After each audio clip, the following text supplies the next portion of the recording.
નમસ્કાર, real power news સાથે હું છું આપનો સાથી મિત્ર પ્રકાશ પટેલ।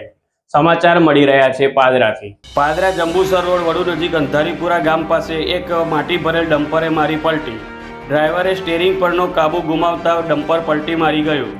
અસદનસીબે ડ્રાઈવર કૂદીને બહાર નીકળી ગયો। કોઈપણ પ્રકારની જાનહાનિ થઈ નથી। ગૌરવ પટેલનો report, real power news, Padra.